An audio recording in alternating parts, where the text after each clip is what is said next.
How do sellers decide the price of their goods? Can utility companies raise prices and continue to increase profit?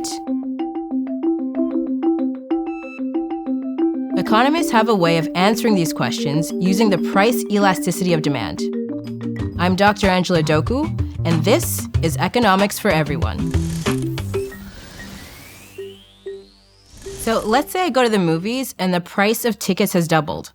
I probably won't buy the tickets. So when prices go up, holding all else constant, people buy less, and vice versa. If the price of your latte doubles, you'll likely buy fewer lattes. But what if we want more precise answer as to exactly how responsive quantity demanded is to a change in price? So economists are often interested in what happens after a certain variable changes. And in this instance, the variable that we're interested in is price. Economists use elasticities to measure the sensitivity of one variable to another. So all elasticities do is measure how much one variable changes in response to another. So let's look at quantity demanded and price. We know from the law of demand that when the price of a good increases, the quantity demanded generally falls. But we want to know a little bit more than that. We want to understand by how much quantity demanded will fall. So how responsive is quantity demanded to a change in price? For example, if the price of a good increases by 10%, what will be the change in demand?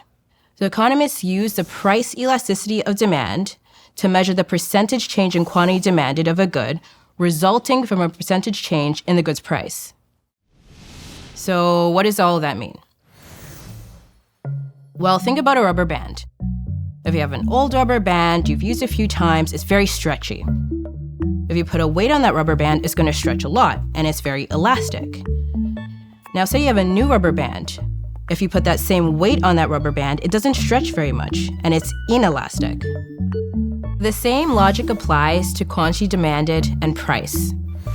If the price of a good changes and quantity demanded changes a lot, we know that demand is elastic.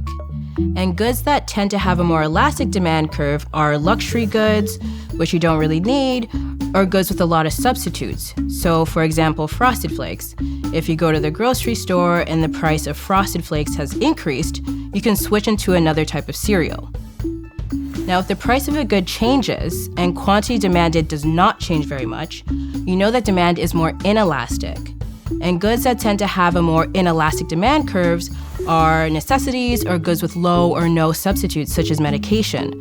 So if the price of your medication changes, it's very likely that the amount demanded will not change very much because you still need your medication.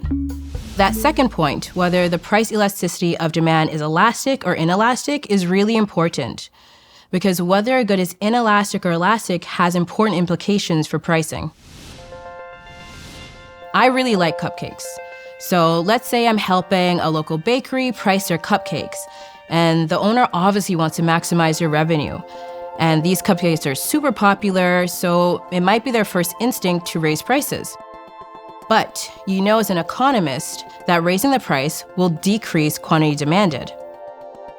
How can the price elasticity of demand help here? Do you think demand for cupcakes is more elastic or inelastic? You don't just want to know that quantity demanded falls, you want to know by how much it falls. Once you have this information, you can do a back-of-the-envelope calculation to see how revenues change. So the price elasticity of demand is important in many areas. So think about utilities such as energy and water. These are necessities with very few or no substitutes and things you need to survive.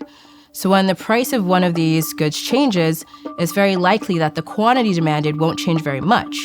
So this is an example of a more inelastic demand curve.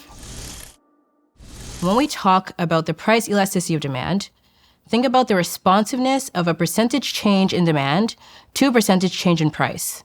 Knowing about the price elasticity of demand is another tool for economists that's also available to you, because economics is for everyone.